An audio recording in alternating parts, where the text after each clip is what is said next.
Can you feel it? Nothing can save ya, cause this is the season of funky behavior. I came to relax your mind, you can recline. On what? On this here rhyme. I like the style, I'm staying for a while. It helps me show cats that I'm versatile.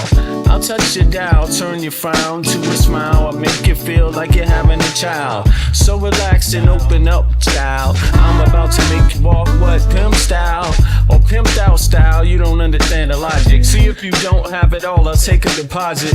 I got shit for you, it's alright indeed. It's like going to the garden and planting the seed. It might tickle for a second, but it won't bleed. So just relax and just hear a dope track. The vibes is real nice, everything is real fat. You don't have to do work, we do that. It's the type of place where you can where you at. Just relax and just hear a dope track. The vibes is real nice, everything is real fat. You don't have to do work, we do that. It's the type of place where you can where you at. Your entertainment at the same time, edutainment. In other words, you could call it bent. What I'm saying is that I'm here at your service. It's hard work, but then again, I deserve this. I'm helping people enjoy their spare time. I'm like an instructor when I'm doing my rhyme. Relax and just hear the dope track. It's really not all that. It's not like a gag. We like that when everything is relaxed and chill. You don't have to. All right, so we got some more updates on this Senate bill. And so, yeah, I threw that track up, Relax, because, you know, in the stir of the moment, even myself, like I'm criticizing other people that I think, you know, kind of not other people, but just this sense and this feeling of like discouragement when you see something like this happen and this kind of this tendency to kind of go in on Democrats and things like that right now. So here's an update because, yeah, there are some details. And after I went through I went through some of the details, but you know, now I have a firmer understanding of what this means. This for the next 2 months. Again, I mean, I said this until January. We went over this, but I want to be a little bit more thorough. Number one, this largely pertains to the next 2 months. This is basically kicking the can down the road with some exceptions. You know, and you got to put it all together when you're dealing with this administration. Number one, you have an administration that's not following, as I said before, his own laws that he signed into effect and passed through the Supreme Court. You already have a president that's challenging in the Supreme Court this time the very laws that he signed into when he was president in 2000, you know, when he with the last term that he had, right? You know, that's 10 years ago. That's crazy. Or, you know, 8 years ago, right? 8 years ago. That's crazy, right? You know, so Trump is a special kind of president. You know, he's actually going against stuff he signed, a lot of it. Now, for the next 2 months, what this means is SNAP is still up in the air because the Supreme Court is still waiting to make a decision on SNAP. So even though this decision right here, you know, this is why to some degree, you know, I understand it. It is a betrayal. It's a cave-in because you can't, if you want to, don't get me wrong. Republicans got what they got because all of them said so. Had all of them not said so, none of this would exist. You see what I'm saying? Democrats need to learn to do the same. Not just Democrats, any party. Independents. If you want to get something out of this, you need to learn how to stand together with Dems also, or whoever the opposing party is all the time, and stop all this caving in. Because let me tell you, for what's going to happen is what already has been set into play. The healthcare prices are going to go up. And so any of you that have received notices in the mail, that's real. You will be paying that, at least at the bare minimum, for the next 2 months. Right. So any of you that have healthcare issues already in your household, you know, people are going to be made to make some tough decisions about that. Those of you that don't have any health problems in your household, you better hope you don't get any, because your prices are going up, you know, and on your health care just right now, even though that's not permanent, that's right now, because the kicking the can down the road means they will also have another chance by January 30th or after, right, January 30th, to stop and not fund anything else until Republicans negotiate. Right. So this dynamic of your health care is still going up for the interim. Right.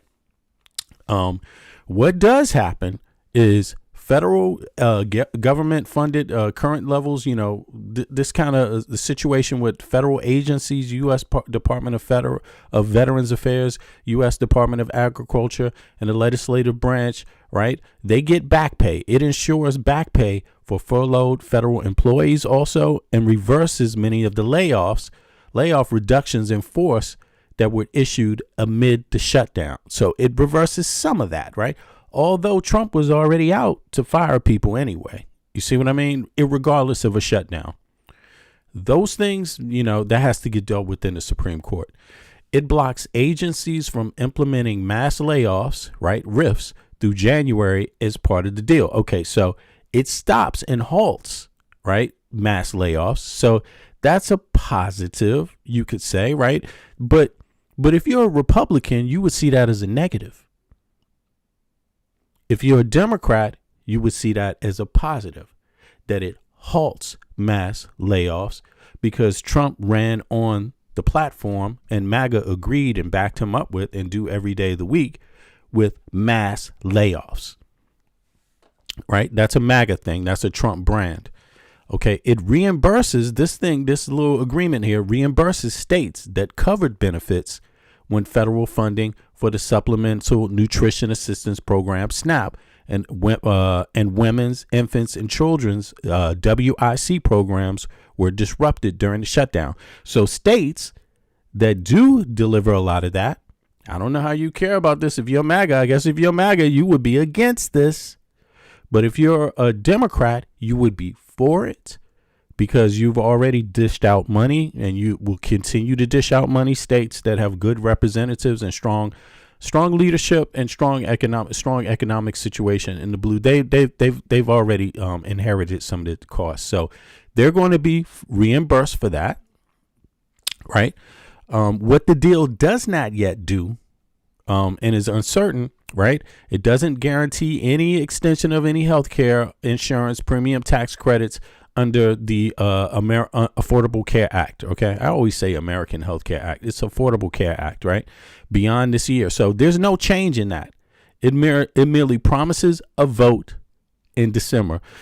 So this month you might see a vote on that. Right. It promises, but promises, promises. Oh, well, you ever heard, that singer called Baja? I don't know if any of you listen to kind of like progressive jazz, soul, or whatever, but there was this, I think she was Ukrainian. She got this song called Promises. They don't get those promises. Yeah, promises. If that's what you're into, promises, then okay. That backfired on Democrats before. The funding is temporary through January 30th. After that date, unless further appropriations are passed, same risk of disruption surfaces. So there could be another shutdown. So this funds everything for 2 months, essentially those areas. OK, so some services or programs may still be impacted by the earlier shutdown period before the deal. The deal doesn't undo all delays. So the stuff that was backlogged in all areas, it may not get undone so fast. So there might be delays in things. Right. SNAP is, the reimbursement is going out. Right. Let me see here. Let me go further now. Let's see here. Okay. Let me see. Specific federal programs and services that are still facing delays and reduced capacity, even though the funding deal through January 30th is being advanced, meaning that until then, people should be aware of risk and some ongoing disruptions. Okay. So the Supplemental Nutritional Assistance Program, as of late October, November, that's now, about 42 million Americans, roughly 1 in 8, were warned they could have delays and reduced SNAP benefits for November unless funding is restored. Low income. Okay, this is what was at risk, right? Now let's see here. And who knows? Okay, until January 30th. Meaning, yeah. So let's see here. Low income SNAP. Okay, hold on. Not SNAP. Low income home energy assistance programs. LIH. What is this called? LIHEAP. LIHEAP. Federal funding delays are threatening distributions of heating, energy assistance to low income households in colder states, right? Let's see here. Federal Aviation Administration, FAA services, air travel control, staffing shortages, especially among air traffic controllers and TSA, have resulted in delays. Okay, environmental protection agencies, EPA, permit enforcement actions, certain new permit issuances, inspections, and scientific publication activities are on pause. Okay, that was on pause. Now, what the deal does and where the gaps remain. Okay, the funding deal under discussion helps restore operations in many areas and prevents further immediate cuts. It maintains most programs at current levels through January 30th. But because some programs depend on new appropriations, carryover funds, or contingency lines that are now exhausted until the deal is fully enacted and agencies have access to the refreshed appropriations, the above programs remain vulnerable. Okay. Also, the deal doesn't guarantee amendments or expansions. Some health insurance subsidies, meaning services, may resume, but longer term improvements or policy protections remain in limbo. Right. So everybody pretty much gets that. Okay. What you should watch if you rely on these programs. If you depend on SNAP, check with your state benefits office for the status of November or beyond benefit issuance. Okay. If you are in LIHEAP or heating energy assistance monitor state announcements, they may delay payment, especially in colder states. If you're traveling commercial air, expect potential continued delays or disruptions until staffing normalizes, right? So even outside of this agreement, if your business or organization relies on federal loans or grants, small business loans, new research grants, know that application processing may be slow or paused, right, until funding is fully restored, because obviously this ain't happening yet. All of this that happened in the Senate still has to go through Congress with a majority vote. Then it's got to go in the president's office to be signed. Then you got to hope it doesn't get challenged in the Supreme Court, maybe. Who knows? The Supreme Court is always the wild card, although it's 6 Republicans. Even though the deal sets a funding cut of January 30th, the risk is that any delays between now and when fully funding becomes operational may still have negative impacts on middle and lower income households. You see, so essentially, it gets some people paid. This is how I see it. It gets some federal workers pay and back pay, but what they get from their pay and back pay, they have to pay double and triple in healthcare now. So, and what it does for, when we heard the senators talking about SNAP, and this kind of thing, it doesn't look like, well, first of all, nothing immediately is happening until Congress and the president does something.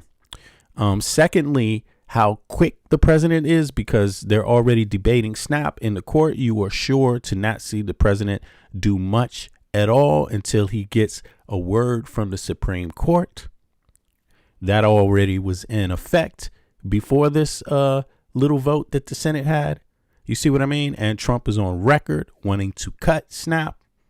They're on record with why they want to cut SNAP. And from their point of view, Congress ain't got shit to do with them and what they want to do. The president has the right to do whatever he wants. It's an emergency right now. And because it's an emergency, guess what? He can do it and you can't do anything about it. That's President Trump's status. Now, let me see if there's more here. Let me see. What else more? There's more that's going to affect maybe veterans. Yeah, the good thing is that it's kicking the can down the line. Voters get a chance to experience how they like this stuff. Damn, I still have this cover up. Yeah, voters still get a chance to express and see how they like it. There's a lot of MAGA people, as you can see. As you can see sometimes in the chat, a lot of the MAGA folks, They like this stuff. You know what I'm saying? A lot of them like it. Yeah, cut that. I'm tired. It sounds sometimes like there's an 18-year-old kid living in their parents' home that's like, yeah, cut the benefits. Yeah. Okay. But in any case, or somebody living in the grandma's house who's like, fuck the benefits. Fuck the benefits. Who knows? But hold on, let's see here now. But there are some people that, you know, they want this shit. Okay, let me see here. Most large entitlement programs, Social Security, Medicare, VA benefits continue on schedule. Okay, so that is long as this goes through fast, right? Food and energy assistance, SNAP, LEHEAP were the most exposed and in many places experienced delays. You already heard that. The deal reduces that risk, but state by state variation remains, right? And that's if the Congress and the president gets a move in on that. All right. Okay. If the Congress and president get a moving on that, travel, FAA, TSA, and some permanent grant processing, EPA, SBA, Head Start may continue to see delays while agencies get fully restored in operations. That takes time. But again, that can only happen if Congress and the president get jumping on that. And there's no guarantee because MAGA Mike Johnson has said he ain't never going along with nothing. And, you know, anything that has anything to do with health care. And, okay, maybe he'll do this, right? Maybe he'll call a vote in the Congress. But the president is like, you know, who knows? President Trump can do anything he wants. And there's no branch of government that can hold him accountable. You can't remove him from office without an impeachment. And you can't force him to do anything presidential that he's supposed to do. There's just no other branch of government that's responsible for the judicial. And he's the head of the executive branch. So he gets to decide that, right? Now, you know, he got his people in there right now. Okay, so EPA, SBA, Head Start may continue to see delays. Okay, ACA market subsidies remain politically uncertain and could affect middle income households heading into next year. Right. Damn. Right. Now, let me see here. How many people? Let me see here. I'm trying to think of a good search here. Let me see. Well, in any case, until I think of that, January 30th is another shutdown coming, obviously, right? And so folks have to look forward to that. In the interim, folks get to sit back and see how they like what's going on. Do you like it? Do you not like it? Only problem is that whether you like it or you don't like it, you're not going to really be able to do much about it outside of make noise on the street, you know. And for the average person, there's no voting coming up. You can, you know, voting for a congressional member or, you know, this is going to be next year. You see what I mean? So it's it's really up to the people this is a chance. And this is kind of cruel, I think, emotionally cruel, because here's the thing. Imagine if you paid taxes your whole life. Imagine if you paid all your bills your whole life, worked all your whole life, right? Never needed any help. All of a sudden, you got fired a year ago, or you got sick a year ago, 2 years ago, just out of the blue, can't work. There's no certainty for you. So there's no mental certainty for American citizens, you know, and I think that's typically what it is to be an American citizen. There's no peace in your everyday. There's a lot of worry. There's a lot of hustle and bustle. There's a lot of running to work, but there's never any being able to sit back and breathe. You know what I'm saying? And exhale and look around. You know what I mean? So, yeah. So in that way, I think this is just more of the same, you know, but the main thing here is that that's a good question. Okay. So let me see something. Let's see. How can federal workers be affected by this vote passing? Okay, by this vote passing, let me see. in regards to their okay, who is affected most? Let me see here. Yeah, so I just want to see how federal workers, even though they get their pay, even though federal workers get their pay and their salary temporarily, I'm just curious how they're affected. Okay, what protections are federal civilian employees? Those covered under Federal Employees Health Benefit Programs, FEHB, and other benefits. Coverage under FEHB continues even if the employee is placed in non-pay status, furlough, during the funding lapse, right? The government employer contribution to the health insurance premium continues for 365 days in non-pay status, okay? So they continue to get their cover health care, maybe. Employees in non-pay status, furlough, and accepted may not have to pay their share of premium during the shutdown, okay? But the withheld portions accrues and will be deducted when pay resumes, okay? Open season changes. Plan elections, okay. FEHB, vision, dental for 2026 still apply even during a shutdown. Okay, other insurance benefits, life insurance, long-term care also continue under certain conditions. Okay, where they risk limitations. While the core coverage protections exist, there are still important caveats and potential impacts. While insurance remains active, premium payments may be delayed and accumulated. For furloughed employees, their portion of premiums continues to accrue, right, to build up and will be collected when pay resumes, okay? If someone can't resume pay or leave service, this could create issues. If an employee is a non-pay status for an extended period beyond the typical guidelines or transitions out of federal employment while premiums are owed, there could be complications. Some ancillary benefits, such as contribution to retirement accounts, ability to make certain elections, or processing of claims changes may be delayed because agency HR and benefits processing units may have limited staffing. The protections apply to employees covered under FEHB. Contractors, temporary staff, and certain other categories may not have the same level of protections. The agreement is short term through January 30th, so if funding runs out or other issues arise beyond that, further uncertainty returns. Who is most affected? Here are the group of federal workers who face the greatest risk of impact in this scenario. Accepted employees, those required to work during a shutdown because their duties are considered essential to life or property protection. They continue to work, but often will pay. Okay, so this is during. Hold on, let me see something. Hold on, let me see something.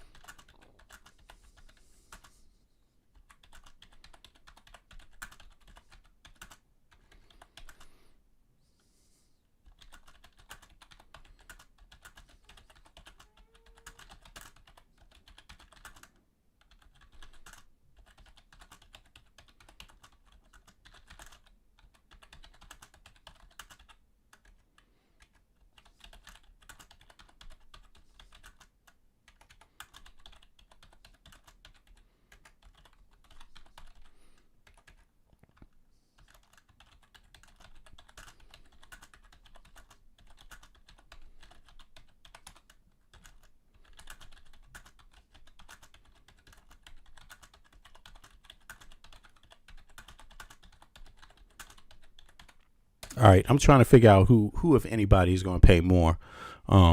It's regarding the federal workers, because you have different status of federal workers, different parts. They're not all exactly the same. So let me see here.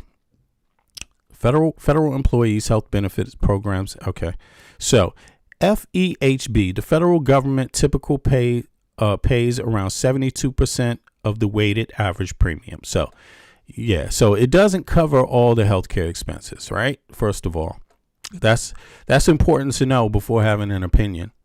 especially if you live alone or you're an adult, right?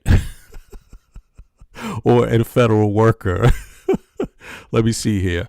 Of the 72% of the weighted average premium of the plans, leaving employees responsible for roughly 28%. So you could say one third of it you have to pay yourself. So does that 1/3 get more expensive? Let's find out. Because the funding deal avoids immediate shutdown for now, the basic structure of health insurance coverage for federal employees remains intact, meaning the employer contribution and plan eligibility remains unaffected for the moment. Coverage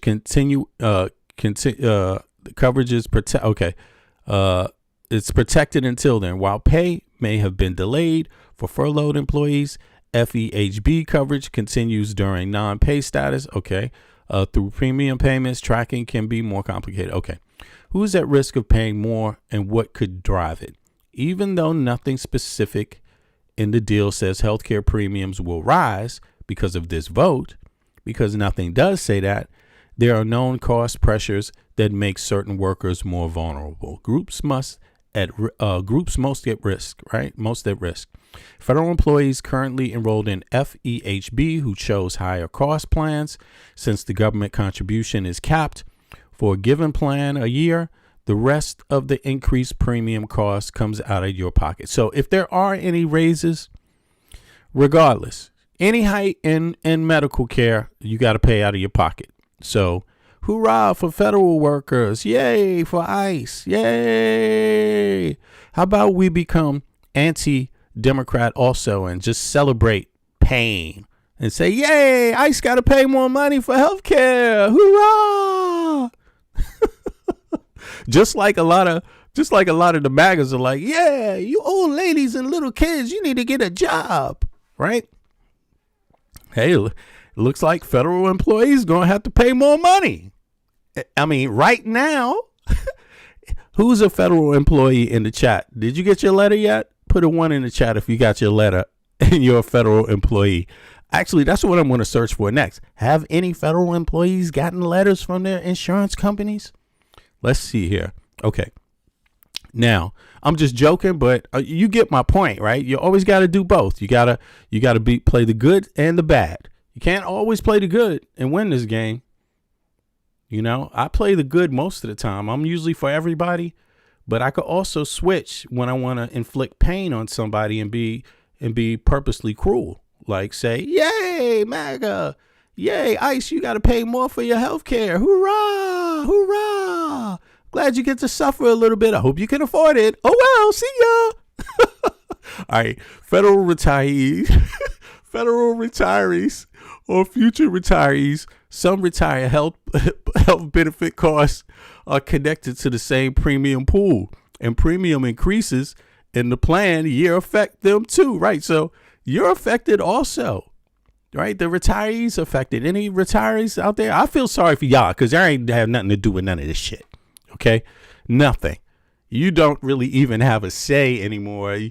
You had a vote, and now other pressures are in play. You know what I'm saying? You're in your special moments in life, and now people want to throw a monkey wrench in that. All right, that's the USA for you, monkeys. Right, employees whose agencies are under non-pay or furlough status.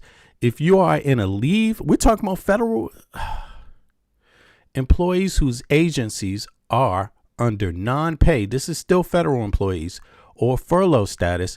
If you are in a leave without pay or non-pay status, you may have to pay your full share of the premium on your own. This is an important, let me see.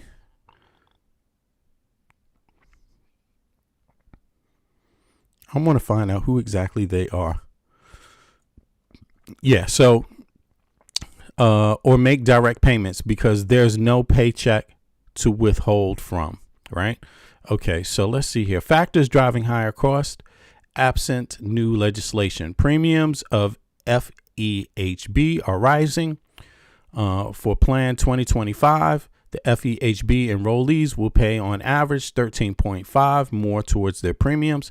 So already this year with your new president Trump, you're on schedule to already have been paying more. So a lot of you guys have already been paying more this year right off the bat before this next little, convenient step enters into your life, right?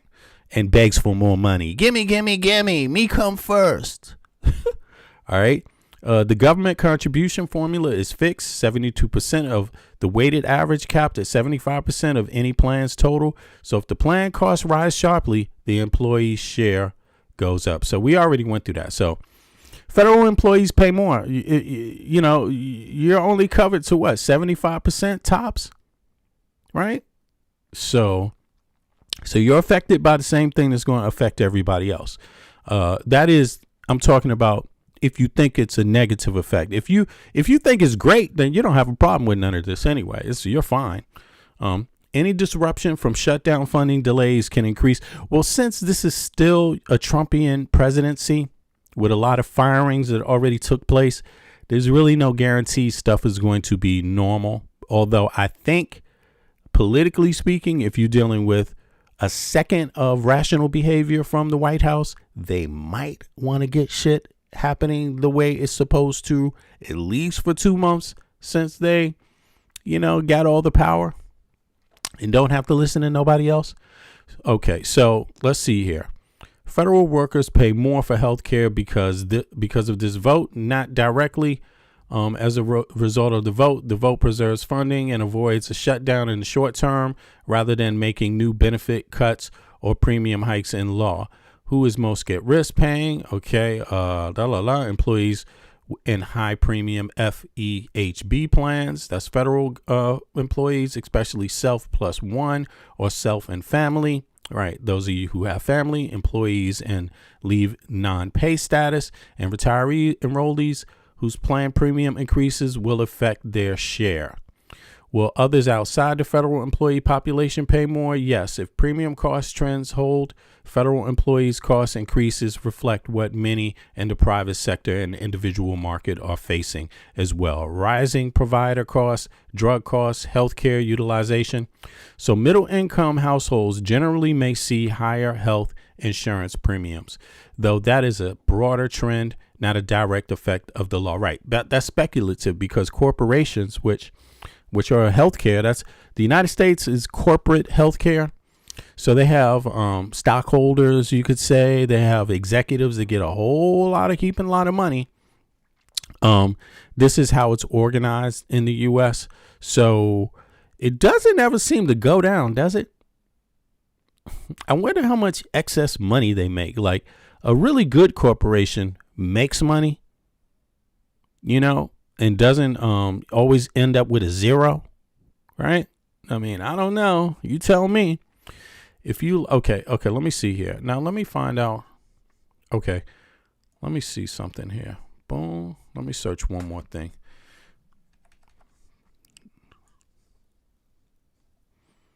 Right, okay. Let me put a...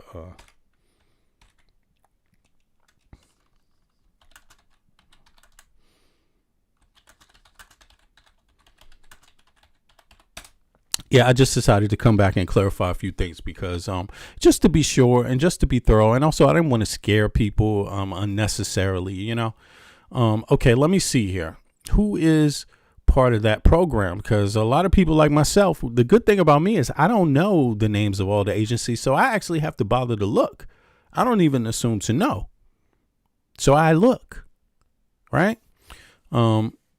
So let me see here. Several federal agencies have large number of employees, either furloughed, sent home without pay, or working without pay, accepted employees during the current funding lapse. Okay.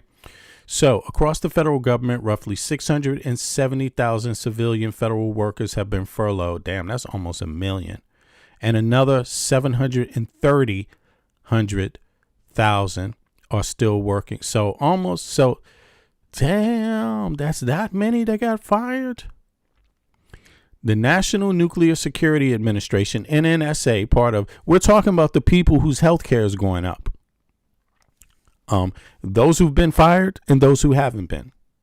right? Just so you know, just so we're clear about this.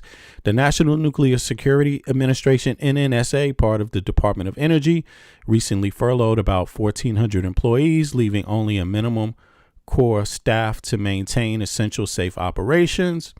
That was Trump administration. MAGA. The Internal Revenue Service, IRS, planned to furlough approximately half of its workforce, 34,000 out of 744,000. You definitely ain't going to be looking at no corporations taxes. Under its contingency plan, okay, some agencies funded by fees rather than the annual appropriations are still in unusual status. For example, passport services under the U.S. I'm so happy because I got my passport updated last year for another 10 years because I knew Trump coming into office was going to be a mother. And basically, since I live outside of the U.S., I need to have my passport. You know what I'm saying? For traveling and stuff like that. And also just in general, you know, and I don't want to I wanted to get that taken care of really before Trump came in office. I actually literally, after Trump got elected, I applied. I applied in December and I got mine 3 weeks later. And this was right before Trump came into office. So I was wise to do that. So because you can see passport services are delayed. So for even inside of America and the U.S., Americans that want to get a passport take you longer time. Americans outside who really, really needed their passports, right, for different reasons, it would take us longer time. So, yeah, and who knows if you even get it. Let me see here. All right. Some agency funded fees rather than, okay, so example, passport service under the U.S. Department of State are fee funded, but staff are working without pay. So there's those staff, they're going to pay more for health care. The ones that live in Denmark don't, though, by the way. Just so you know, the ones that live abroad, working in embassies and things like that, they pay whatever people in the country they live in pay their health care plan. So those people are very lucky. And also myself, you know, because my health care is provided through the nation that I live in. You know what I'm saying? So, and here, in case people don't know, in Denmark, we have public and then we have also private, and anybody can buy into the private. And if you can't afford to buy into the private, the public one covers you when it's a need. Like if the public one can't figure out your issue or anything, then those same public funds go to pay for the private hospital too. Just for folks that want to know. Okay.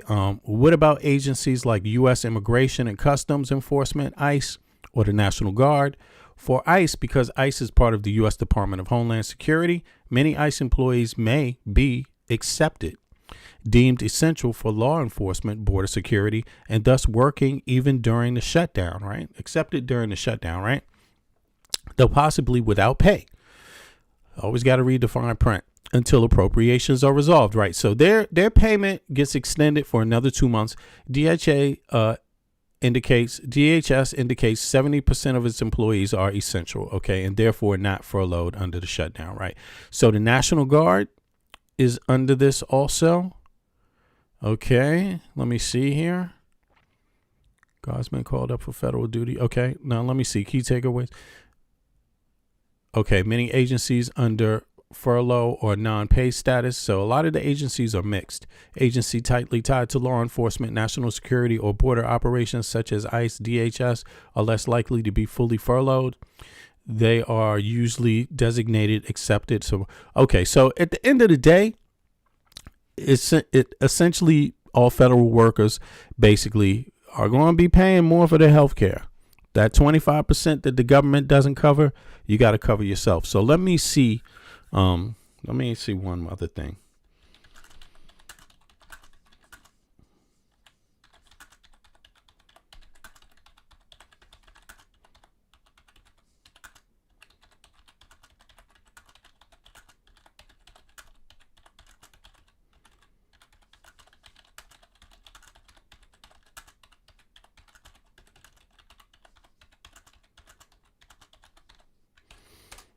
Just need to cue one more thing up. Let me see here. Okay, so have any federal employees, FEHB, been notified that their health insurance is going up? That is that 25% they still have to cover themselves. Yes. The Office of Personnel Management, OPM, has officially announced that premiums for federal employees' health benefits program will increase. So the federal government has already told its staffed employees that their insurance will be increasing. That part that they have to pay is going to increase across the board for everybody. The part the government has to take care of will increase, but so will the cost for the federal workers. So that means ICE. That means, and any of them. We already went through it. All these agencies, you have already gotten a notice that your health care will increase. So OPM has released the 2026 plan information and shows the enrollee share of premiums will increase on an average 12.3% for so it was already that's almost double. Hold on. No. It's 13%. So what's 13% of that? So what does that make that? Shit, you do the math. It basically is going up. Let's see here. I'm going to figure that out. Okay. Postal Service, health benefits. These are employed people, by the way. They're not welfare recipients. So just in case some people might get confused, right? Who knows? Some people, they like it when welfare recipients have to pay more for health care. But, then when it comes to federal workers paying more for health care, they don't have an opinion. Or, who knows? But this obviously affects everybody. Postal Service health benefits programs, PSHB, the average increase of the enrollee is 11.3%. OPM premium charts show the actual dollar amounts for 2026. The biweekly program-wide weighted average premiums are listed along with government contribution caps. Damn. So this has already been released. So, yeah.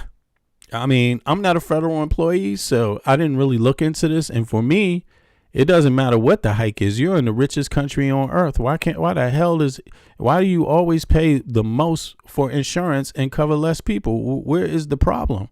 Like, it just don't make sense to me no matter how you cut it. Right? So, yeah. Even more people in the U.S. will be without health care now. And a lot of those people will be elderly and children. What this means in practice, federal workers will see their health insurance premiums rise. For Plan 2026, the announcement is public, and carriers' plans will notify enrollees. Some plans, depending on region and enrollment type, self-only, self+1, self and family, will have larger increases. So you federal workers that have families, have a wife or a spouse, a husband or child, yours will have larger increases. Just so you know. I don't know if that's a good thing. I guess it depends on what party you're with. If you're a MAGA person or Republican, you probably say, yay, that's a good thing. It's great. Yeah, as long as no illegal immigrants get health care, I'm cool with it. And if you're a Democrat, you'll probably say, damn, that's not really that cool. Because premium payment plans year changes take effect at the start of 2026. Many enrollees should be receiving or have received notices from their carriers about the upcoming change plan option and open enrollment. Like, you don't have to enroll in it because you got options. You know what I'm saying? You don't have to enroll in it if you don't like it. Hey, you can find another private plan that's cheaper. Maybe. I doubt it. It's less about the new change. How about just fuck healthcare? How about no healthcare at all? I'm sure it's a lot of people that just have to do that. A lot of people that voted in the U.S., they actually used to this shit. They're like, man, fuck it. Fuck healthcare. I'll survive another year. If I break a leg, somebody will tie it up. Fuck it. It's less about new change. If you're a single person and you don't have children or anything, or a parent or anybody connected to you, then you don't have an issue with that. Right? You can go without health care and try your luck. Oh, click the like button, y'all, please. But let's see here. It's less about new change triggered by the shutdown deal rather than annual premium increases are part of normal cycle, albeit large and independent of whether the shutdown ends. Right. It's just the threat that makes the It's just the threat. It's just the threat, not of the shutdown. It's just the threat of having a crazy president. Like, we don't know what's going on. We better make all the money we can before everything collapses. Hikes got to go up. These enrolled in more expensive plans or with family coverage will feel more of the increase in their take-home pay. Damn. So you will take home less in your take-home pay. Federal workers. Okay? But this only is a concern of federal workers. If you're not a federal worker, then maybe you don't care at all. And to be honest with you, I fucking don't, because I'm not a federal government worker of the U.S., but I care because I have empathy for other people, but not all federal workers have empathy for other people. So I'm aware of that too. So it's kind of like, okay, everybody got to start doing something then. If you want to change, you better do something. Don't ask me to pay the difference, because I'm not going to pay the difference, because, I ain't going to do it. I got my own healthcare plan that's different from yours, and I'm cool with mine, you know. Who is likely receiving notice or will receive it? All FEHB enrollees, because OPM published a premium change. Yeah, so OPM has published this shit. Look, y'all, if you want, let me see. Let me put this in the chat for people. If you want to follow it, the Federal News Network, right? And let me go over here. So let me see if I can find the chat for folks. Try to get in here real quick. Yeah, this is something else, man. I really like. It's really taking people. I know I'm joking a little bit, but I do empathize with people that have to pay more for the health care, and people that's going to struggle, whether you have a job or don't. But I'm living in a world where we're definitely dealing with a lot of people that don't care, period. You know what I'm saying? And I accept that. We're definitely dealing with. All right, so let me see here. Let me put this in the chat. Boom. For folks. Let me see. Can I get in there? Yeah, there we have it right here. Yeah, we shouldn't have to pay anything when Musk has $500 billion in network. No, but this is what the politicians want of the United States of America. This is what the voters thought was fine. That's what they thought. And that's how it works in a democracy. And I think it's stupid as fuck. I mean, I'm just telling y'all again, listen. And again, I say this all the time. Nobody's perfect. My reporting is not perfect. But there's some dimension to my reporting, since I'm living outside of the U.S., that you are definitely going to get, that is vital and solid, that you will not get from a lot of people that live in the U.S., right? Because I realize a lot of Americans don't know what they lose in it, or don't know what they have until they have something else to compare it to. And a lot of Americans don't have shit to compare it to because the legacy media is not doing that job. They're just not doing that job, you know? So, yeah, let me go through the chat here, yo. I feel you. Hey, Chad, I feel you. I feel you on that, Chad. Like, straight up, I feel you 100%. Let me see. Kay says I had to pay $15. God damn. What? Hold on. I'm sorry for my language. I had to pay $1,500 a month for my 2 children and myself for health insurance. That's too much. Kay?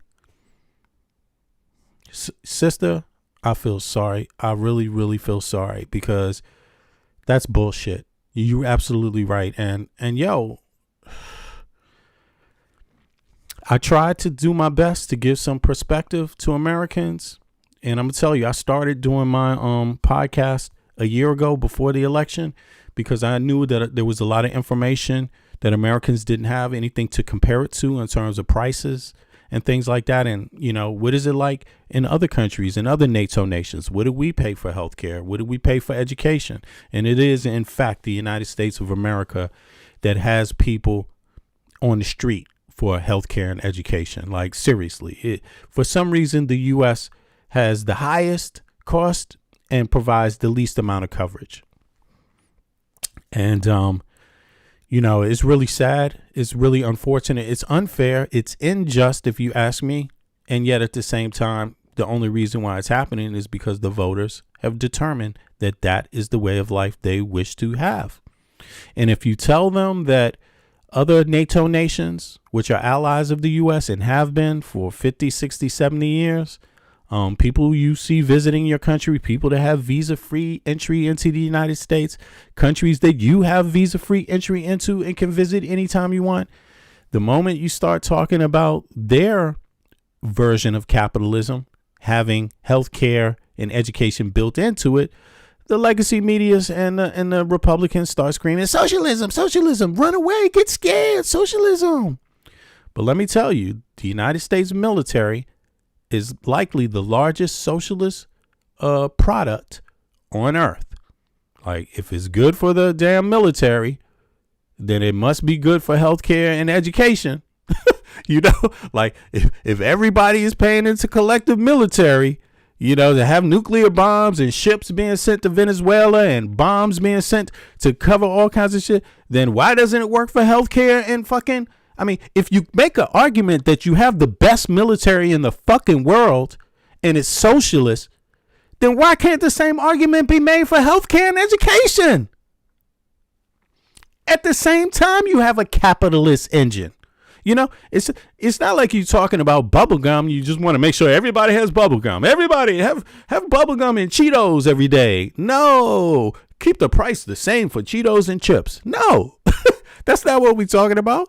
You can sell your Cheetos for whatever price you want. But healthcare and education, if you don't have a healthy nation, you're more sick. Period. If your neighbor is sick, you 1 foot away from being sick. If your neighbor is ignorant, you're 1 foot away from being ignorant. What the fuck? Like, it's just math. It's basic math. And yet, for some reason, 2025, we dealing with this shit as Americans. And I'm just so happy that I'm living abroad listening to this bullshit because fellow Canadian, Canada took, what the fuck? Somebody said Canada took people's land. Anyway, I don't know what that's all about. Listen, Canadians are very happy with their health care, especially if the option is making it American. Okay. Everybody in the West is like, hey, the moment you say, hey, do you want your health care to turn into American? That's the moment they're like, hell fucking no. No. We don't want that shit here. That's what they all say. And they still sell their goods for whatever price they want. It's just that you have to find a way to make sure everybody has a fair chance to get an education. You got to make sure everybody has a fair chance of getting health care. Not always because you're doing it for them. You're doing it for yourself. Because if you're 1 foot away from a person without an education, you're 1 foot away from not having one yourself. If you're 1 foot away from a person that doesn't have health care, you're 1 foot away from getting sick. Like, straight up. Like, that can't be wise. That can't be wise at all. Like, what the hell? That is dumb. That is dumb. That is the worst. See, you could throw all kinds of money at it, but it don't change motherfucking intelligence. And you can't fool people. When you have a socialized military where every taxpayer is paying money into it, and you call it the best, you should at least explain why the same thing wouldn't make healthcare and education the best. At the very least, you should explain that. But they can't and they won't, because they know that they have enough of the U.S. population that's ignorant, out of school, can't do the math. Just can't do the fucking math. They don't know if they got better healthcare. They never seen nobody else's healthcare. They never had anybody else's healthcare. So they can't even make the argument that it's better. You see what I'm saying? It's just ridiculous. It's just ridiculous. But listen, it's not over. It's not over. Americans got 2 more months to feel some more pain and make some decisions about what they plan on doing in the future. And in a democracy, what matters most is what the people want. And if the representatives are not doing what the people want, you better let them understand that you don't. You see what I mean? And it's a shame that it takes that there's some bureaucracy there. You know, it's a shame that there's some bureaucracy there that you have to wait just for people to figure out what makes sense. You know, it's a shame that the motherfucking Supreme Court still doesn't know whether SNAP is something the president can stop on that. Like, what the fuck, dude? Like, what are you talking about? Like, Supreme Court don't know a lot of shit in the U.S., you know? They have to ponder and think all about it. Like, damn, this is American taxpayer money, but does the president have the right to stop it once they paid it already? Supreme Court, you know, that's like highway robbery with them. They don't give a fuck. They're like, yeah, they paid the money in taxes, and these are everyday people paying this money in advance in taxes. And now you got one man who wants to halt all that shit that these people paid for in taxes. Should he be able to, or should he not be able to? Let's think about it. Like, what? The same people are paying your motherfucking salary, Supreme Court. How about another court say, should the Supreme Court get their check today? Should the president stop it? Like, really, I would love to see Congress. I would love to see the president of the United States interfere with the Supreme Court getting their check. I would love that. And then have the Supreme Court sit around and tinker around. Can the president do that? We don't know. Can the president do that? Does the president have full authority over my check or not? And then when they say, no, he doesn't, of course he doesn't, that would be unconstitutional. The president would be like, yeah, so what? Fuck you. I'm the president.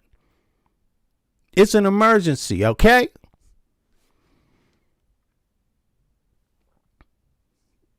I would love to be the president of the United States because I would be fucking people. I would be, where the fuck is Hegseth at? Get his ass out of here. You know, I put my foot in his ass personally. You know what I'm saying? just to add insult to injury. What, Cash Patel? What? Cash Patel? Oh my God. I mean, who else? MAGA Mike Johnson? No check. Can you stop a congressional member's check? Supreme Court, let's see. Let's take it to the Supreme Court. Can he do that? Can he stop MAGA Mike Johnson from having a check? I don't think so. MAGA Mike Johnson is one of us. And then I'll be the president. Fuck you. I'm the president. It's an emergency. You know what I'm saying? Like, it's an emergency, y'all. The world is about to end. These Republicans have almost destroyed every last bit of the country. And now I have to stop MAGA Mike Johnson's check. Now I have to stop the Supreme Court from getting paid their salary, even though they ruled against me. I don't care. What the hell? You know. Anyway, y'all, enjoy. Just take a laugh. Take a laugh. I don't mind. Come on, let's laugh together because this shit don't make no sense. You can laugh about it. It makes no goddamn sense. You know what I mean? And folks, yo, just try to take care of each other and be kind to each other. Look at this guy. This guy says, America crying about handouts. I'm not crying about no handout. Are you, Rainey, are you American or are you a troll? Let's go and see who Rainey is. Rainey, let's go to your YouTube page. I don't usually do this, but I got a couple of minutes. Rainey, let's see. When did Rainey subscribe? Rainey girl, 2010 in April. Okay, she's been around. Damn, is this a real person with a real opinion? Rainey, hey, are you an American, Rainey? I'm curious about that one.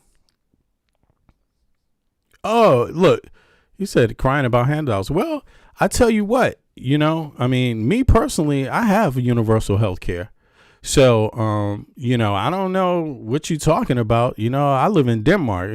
All Americans don't live in the U.S. I hope you understand that. Some live in Canada too, by the way. She's Canadian. Yeah, okay. Well, then you should know some Americans live in Canada, right? It's not only Denmark, okay? Although everybody in Denmark has universal health care, everybody in Canada does too. I mean, why would you want different for American citizens? Why don't you move to the U.S.? Hey, everybody, let's get Rainey a trip to the U.S. so she can live there for a while. Come on, let's chip in, everybody. Yay! Let's get her ass out of Canada so she can lose her fucking health care. Yay! And her child subsidy. Yay! Because Rainey got that too. If she has a child, she's getting some child shit there. Look at this. I like Canada and the healthcare system is screwed. People die waiting in the waiting room. Well, I tell you what, do people die waiting in the waiting room in the U.S.? What percentage of that? Let's go check. Let's go check and see what the percentage is. Do more of Americans by percentage in the USA die from having no health care insurance in comparison to Canada? Question mark. What are the percentages? Thanks for your statement, Randy. Let's go check it out and see how it looks. 2 seconds here. Boo boo boo boo boo. Can I bring this up on the screen just so everybody can see? Oh, I think I can do that. Let me see here. Can y'all see this? Okay. So let's go on. I wasn't able to find comparable percentages showing how many Americans die because they lack health care insurance versus how many Canadians die because they lack health care insurance for exact groups. You asked about some key findings, and caveats. Okay, so let's go ahead and play this. Let's see. I wasn't able to find robust, clearly comparable percentages showing how many Americans die because they lack health insurance versus how many Canadians die because they lack healthcare coverage for the exact groups you asked about. Some key findings and caveats. Oh, wait a second. What the US data show. That's not her group. What? Oops, I'm sorry about that. I'm sorry, I messed up your question, Randy. By what percentage? What percentage of Americans die in the waiting room in the USA or otherwise because they lack health? Oh, right. Or otherwise, right? Compared to Canadian. Let's see here. That's better because maybe some people have health care, like you said, in Canada, and they die in the waiting room. So let's see how that turns out for Americans. And okay, now we found some data. So let's look at it here. Boom. I found some data relevant to your question, but not exactly a clean, direct comparison between the US and Canada for percentage of people who die in the waiting room or waiting for care. Here's what I found and where the gaps remain. United States. In a recent study, death and end-of-life care in emergency departments in the US found that 11.3% of total deaths in the US occurred in the emergency department, ED. JAMA Network. Also in that study, 33.2% of decedents had visited the ED within 1 month of their death. JAMA Network, neither figure says died in the waiting room or died while waiting for the appointment procedure. The ED death figure is broader. Canada, a report by secondstreet.org found that in 2023-24, at least 15,474 Canadians died while on wait lists for surgeries or diagnostic scans. Secondstreet.org, extrapolating to account for missing data, the estimate rises to about 28,077 Canadians in that year. Secondstreet.org, but there is no percentage given in those sources, i.e. the number as a percentage of total deaths or specific data about waiting room deaths. Example, one study found that in Canada, 57.7% of adult deaths occurred in hospital and 12.6% received inpatient palliative care in the year prior to death. Okay, let me try to find percentages here because they don't have that's just a search issue. They don't really have percentages. So 57,000 is good, but out of what percentage is it? Out of how many people? That's what I'm trying to figure out here. So let's see here. And it's important for people to know because numbers can sound different. But I want to be clear. This will be a rough approximation based on available data, not a rigorously measured statistic. We'll carefully combine numbers and assumptions to get something comparable. Step 1. U.S. deaths in emergency settings. Total deaths in the U.S. annually, POR 3.4 million, CDC 2023. Study shows 11.3% of deaths occur in the emergency department ED. JAMAneatwork.com. Please open your app to see this link. That's 384,000 deaths in ED per year. Assume about 10 to 20% of ED deaths happen in the waiting room or while waiting for care. That's a conservative estimate based on ED crowding studies. 300.115 prox 5,700. So roughly 57,000 people in the US might die in a waiting room waiting for care scenario each year. Percentage of total deaths, 57,603, 4,000, approx 1.7%. Step 2. Canada deaths while waiting for care. Report, pour 15,000 to 28,000 Canadians die annually while on waitlists for surgery or diagnostics. secondstreet.org. Please open your app to see this link. Total Canadian deaths annually, 330,000. StatsCan 2023. Percentage, 15,000, prox 4.5%. 28,000, prox 8.5%. Estimate summary, country, estimated deaths while waiting, percent. US, die 1.7%, rough estimate. Okay, so Canada, it says here basically, right here is the answer. It says 4.5 to 8.5 die in the waiting room in Canada, right? But that's out of a population of everyone that has health care. In the U.S., you may not even get in the emergency room without health care, right? So let me see here. What percentage, let me just see something else here. What percentage of Americans who die in the what percentage of Americans die somewhere else because they can't get into a hospital without health care coverage? Okay, let me see that part real quick, see what it comes up with, just to be a little more curious about this. Yeah, because that is a difference. Everybody in the U.S. ain't even going to the damn hospital for nothing. Because if you don't have health care, what are you doing in a hospital, right? Okay, let me see here. Let's go to this. I found some relevant data, but no reliable figure that shows exactly what percentage of Americans die specifically because they can't get into a hospital without healthcare coverage. What we do have are estimates of deaths associated with being uninsured more broadly. Here are the key findings and caveats. What the data say. A study published in the American Journal of Public Health estimated that 44,789 American adults aged 17-64 died each year in the mid-2000s, and that being uninsured was associated with a 40% higher risk of death versus insured after adjusting for many factors. Harvard Gazette. Another analysis put the number of deaths linked to lack of health insurance at 26,000 in 2006 for ages 25 to 64, using one methodology. CommonwealthFund.org. A survey found that 13% of US adults, in one sample, say they know someone who died because they couldn't afford needed medical treatment. World Economic Forum. Why this does not directly answer your question. These numbers refer to deaths associated with being uninsured or lacking coverage, not exclusively unable to get into a hospital without coverage.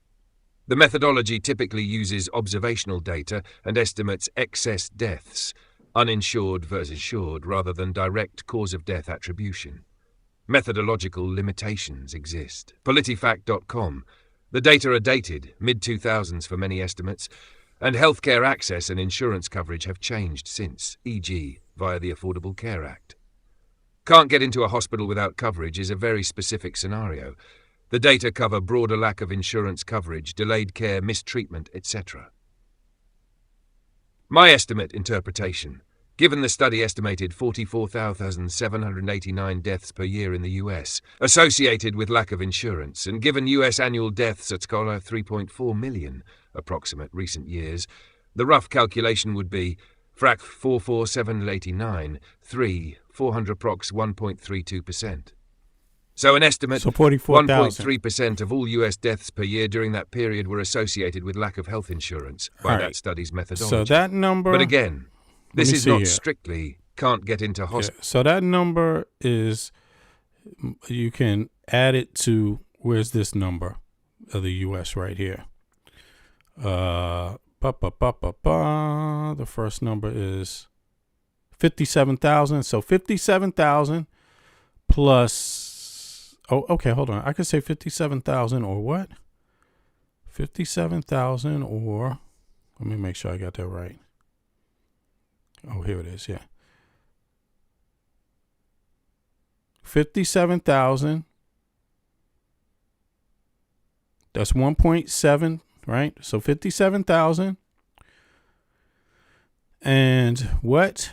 1.332. Okay. And that's 44. So that's like just under, that's over 100,000 people, right? Die either not because they don't have access to health care or die in the medical room. And dying in the medical room, I don't know what that means. There's a lot of people that wish they could die in the medical room, not to make light of it, but don't you think dying in the medical room beats dying not being able to get in the hospital? I mean, I don't know. To me, it seems like you got a better chance if you're actually in the hospital in the first place, if you can actually see a doctor.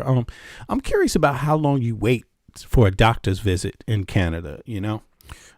Yeah, I'm curious about that, but don't get me wrong. I'm not a healthcare expert, but I know one damn thing for sure. The United States should be number one in healthcare. They should be number one in education, because why? It's the richest and most powerful country to ever exist in the history of mankind. It's the wealthiest right now. It's the most powerful right now. And that wealthiest right now and powerfulest right now is the most powerful mankind has ever seen. So we should know. We should be better than Canada. Not just a little bit. We should be way better according to the numbers. We should be just as good as our military is. Basically, if you got socialized military, what's the problem with socialized? I mean, is the American military doing good? I don't know. You tell me. Or are they second and third or fourth or fifth, seventh, eighth, 25th in rating of militaries? You tell me. What's the comparison between how you rate the U.S. military versus how you rate U.S. healthcare service? I mean, how you rate U.S. education, you know? So to me, I don't really think that I get how you might want to try the American experience if you live in Canada because you waited too long in a hospital and you died. I get how you might want to try the American experience, but don't you think you should just keep what you're doing and make yours better? Invest a little bit more in it. Like, don't you think that might be the key? Because let me tell you, you living in the U.S. might not guarantee you any goddamn coverage. And you in the U.S., there's still a chance of you dying in the hospital. There's an emergency room, and there's also a chance of you not getting in the emergency room. And not only that, you may never even see a doctor. Some people never even see a doctor. Like all of this Obamacare, not Obamacare, but American Health Care Act, which people call Obamacare, that didn't guarantee everybody the option to see a doctor. It just guaranteed more people than ever before. So, yeah,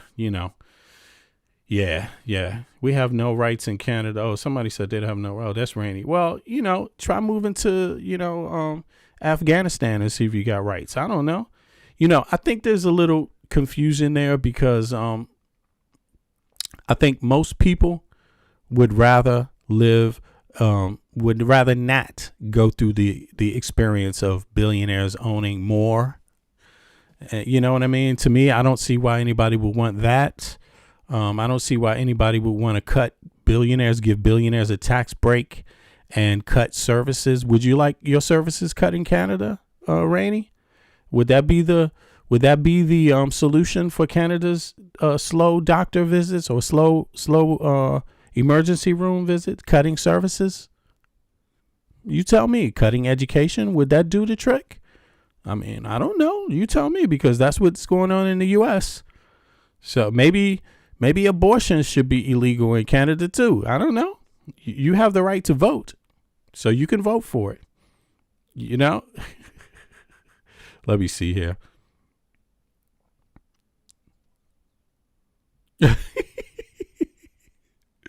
Oh, damn, somebody said, hey, Rainey, lay off the Molson. and you'll be good. No surgery necessary. I heard of it from the great and wonderful Oz. Yeah, exactly. Is that what you want? You can listen to Oz if you want, Damn, this is crazy, man. But I think most people should agree. Matter of fact, before I get out of here, let me see something. Where does the USA rate on military power, military health care and education? Let me get a general idea of that real quick, and then I'm going to be out. Because for me, it's like I have this basic thing, and of course, I haven't looked into all the details, but my thoughts is that if Americans believe in socialized military, which means everybody pays into it, even though people get private contractors through the public's taxpayer dollars, taxpayers pay private contractors in military service also. If that works for the military, I don't see why that wouldn't work for education and healthcare in the U.S. It may not be perfect. Lord knows we don't have a perfect military, but it could be better. So let me see here. U.S. military. Hold on. I want to know how they rate in.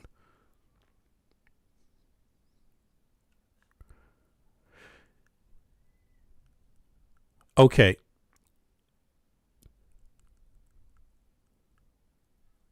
Damn. Oh, no, they're talking about most expensive. Look, the U.S. has the most expensive military, most expensive healthcare system, and and education. Damn, let me see something. But how do they rank?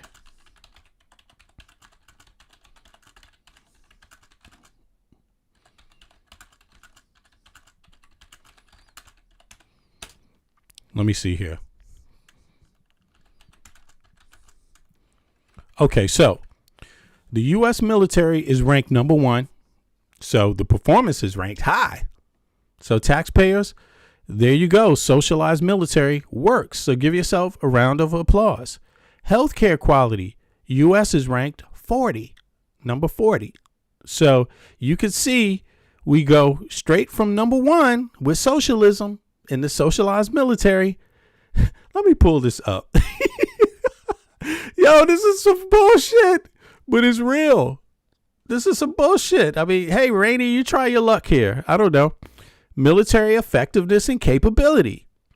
United States, number 1. Is ranked number 1 right here globally. Okay? Go down to healthcare. U.S. ranks 40th globally. Would you like to be part of the 40th? Come and join us. Okay? Now, education. USA is ranked 15th to 20th globally. So it appears that socialism works very, very well for the U.S. Why they don't apply it to education and healthcare, I have zero clue. I got no answer for you, because that seems to me to be a core irrational, hypocritical behavior on display. So I hope you guys saw that. Should I bring it up again? Did y'all see this? Look, everybody in the United States pays into the military through their paycheck. Every second you work, part of your money goes directly into that. That's not, that's what it does. And it covers all your shit, all your military needs. Do you need a nuclear bomb? Do you need a private military on the side to be hired by the U.S.? Do you need a ship? You need a pilot? What do you need? It's covered. Full coverage. The United States has full coverage, socialized military that works. Number 1. Yeah. It's backed by the American people. It's not backed by a private company. No private company pays any part of it. It's all 100% American grade A taxpayers. Not the losers that don't have a job. Not the bums that are scraping off the system. But the upwardly mobile people, like MAGA Mike Johnson says, able-bodied men all the able-bodied people with a job, you are who pays 100% for the U.S. military. And it actually works. Look at this. I mean, that's insane, but it works. It's rated #1 globally. Yeah. It rates over all other militaries globally too. But when it goes to healthcare, see, U.S. rank 40 globally in life expectancy. You see, it goes down to 40, rank number 40. It just plummets, and this is not a everybody situation here, right?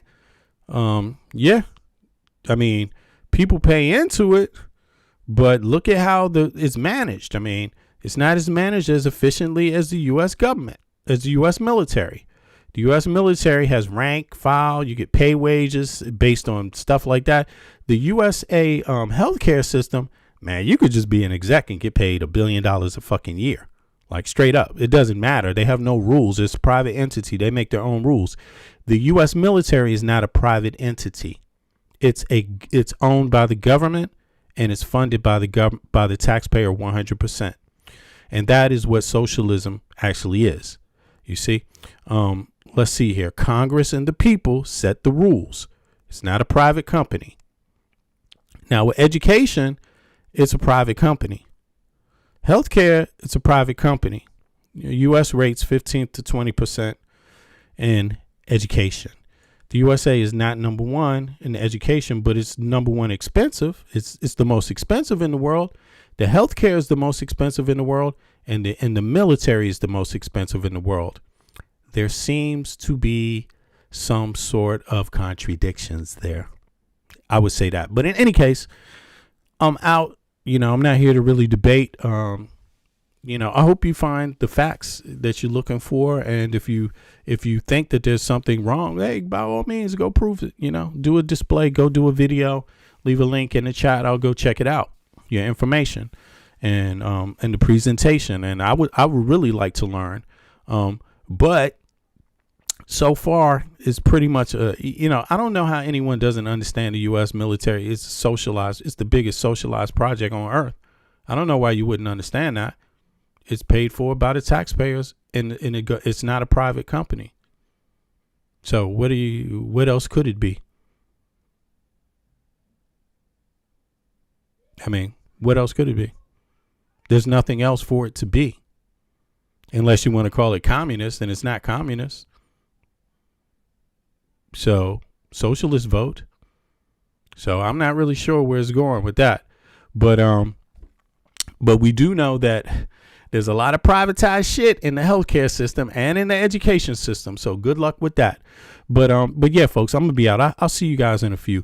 I appreciate it. I'll be back in what time is it? I'll be back in 12 hours from now, roughly 13 hours from now. So I'm gonna do a little update. We're gonna see how the news cycle goes. But I appreciate everybody for coming out. And be good. Click the like button. Subscribe if you haven't subscribed to my channel before. And I'm gonna catch up with y'all soon. Peace.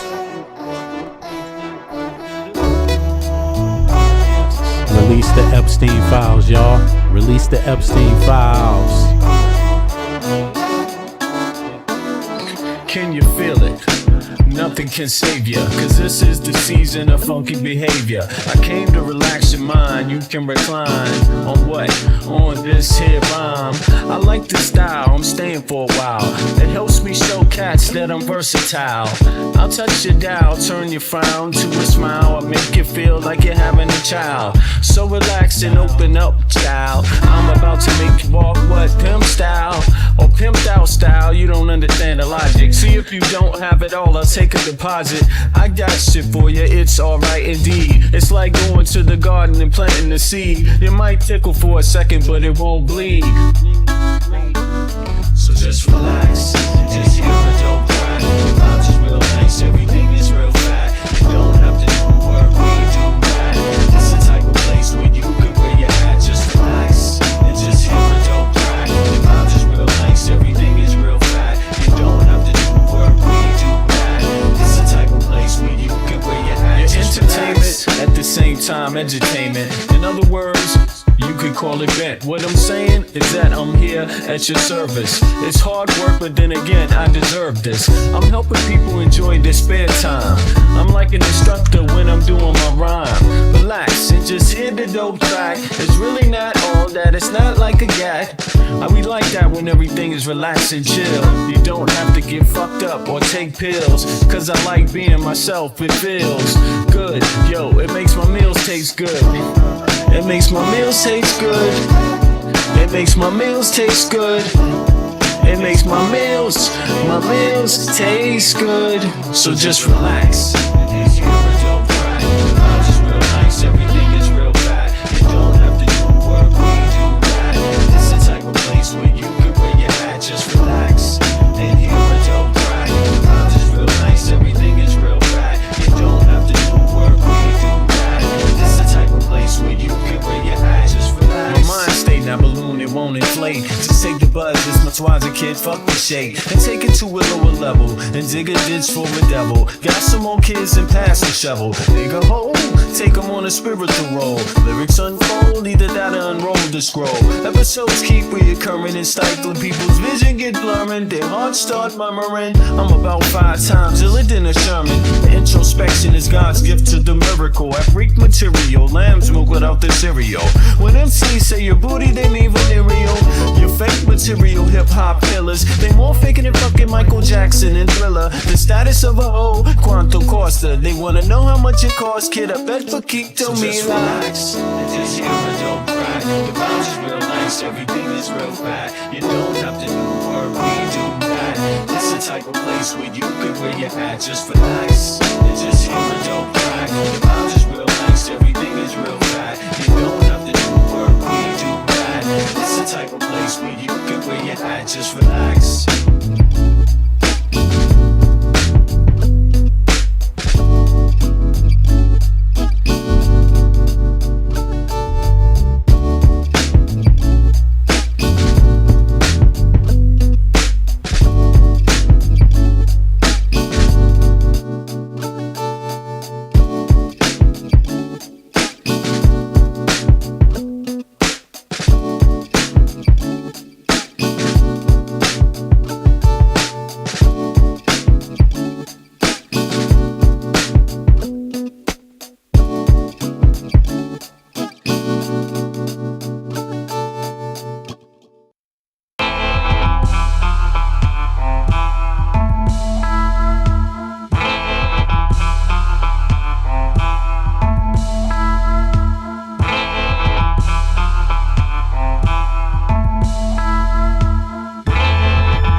See a whack MC when he bustin', but I just back away real cool, no fussin'. I'd rather go kicking in the streets with the bums and use the knowledge to collect what? Some funds, open a non-profit and build a damn school. And this is the story of how a great king rules. There's many that claim to know the local demographic, but don't have the nerve to tell you the truth. It's tragic, but I do, so sit back and let me spit this shit to you. You feel better when I spit this shit to you. Despite the system trying to clamp down on the people will learn how to stand up to evil. Not evil that's across the globe, that's too far. But evil lies in their own backyard. And fighting, it's not an option, they can't win. The government, it's not supposed to represent sin. But then again they do, and that's a problem. So let's go down and figure out how to solve them. It's not fun being a rapper that can't speak, but we do, yeah.